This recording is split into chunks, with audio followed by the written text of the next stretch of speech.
This will be an unpopular take. Passion projects are killing the indie mobile game scene.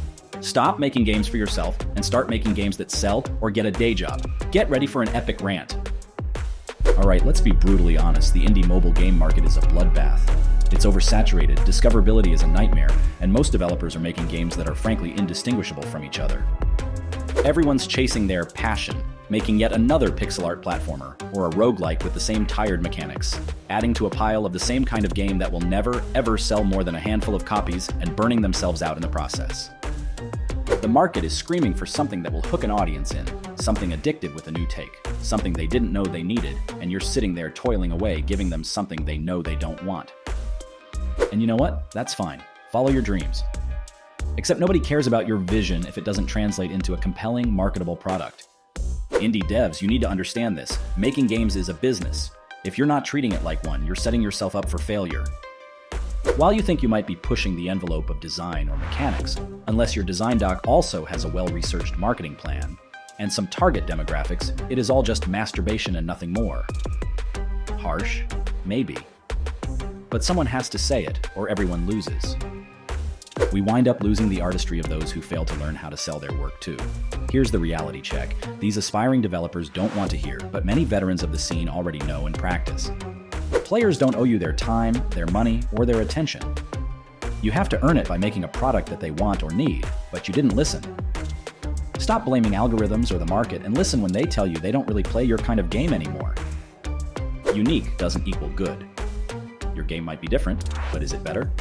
Does it have a hook? Is it fun? Does it respect the player's time, their attention span? Or even, are they the sort of player who is even looking for what you made? Will it appeal to more than a handful of people who are exactly like you, who might also appreciate another clone of the game that you really wish took off, instead of the games that are really popular right now? I know, those popular ones don't appeal to you and you think they are trash, but guess what? They're also buying Ferraris for their devs, and you aren't, and those other players. They love them. Get used to that idea.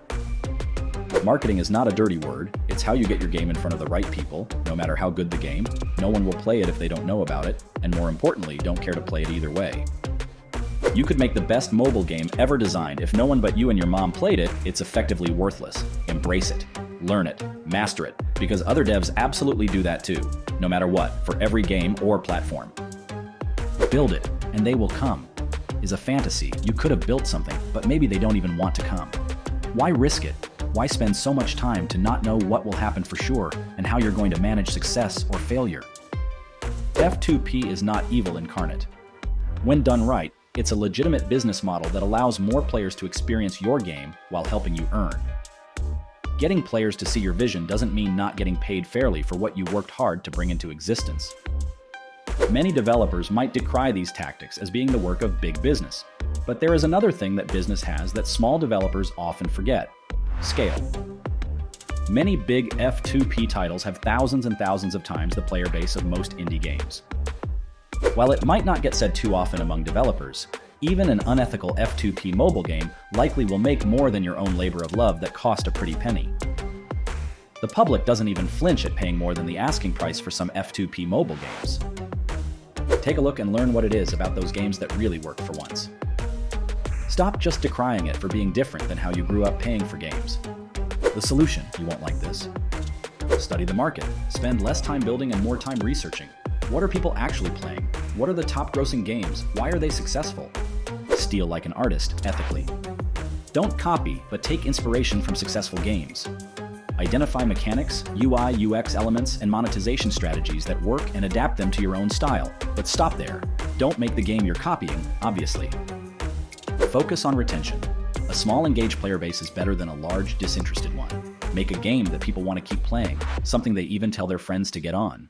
That has an appeal to a group you targeted for this exact result. There are a number of ways to accomplish that, for a wide audience as well as something tailored for a niche. You have to plan, as you likely already planned, the core gameplay mechanics or design aesthetics of your passion project anyway. Put that energy into this other stuff. The indie dream shouldn't be about sacrificing your financial well-being at the altar of artistic purity. It should be about making a living doing what you love, and nothing would help that faster than players actually liking what you make and telling their friends to play it too.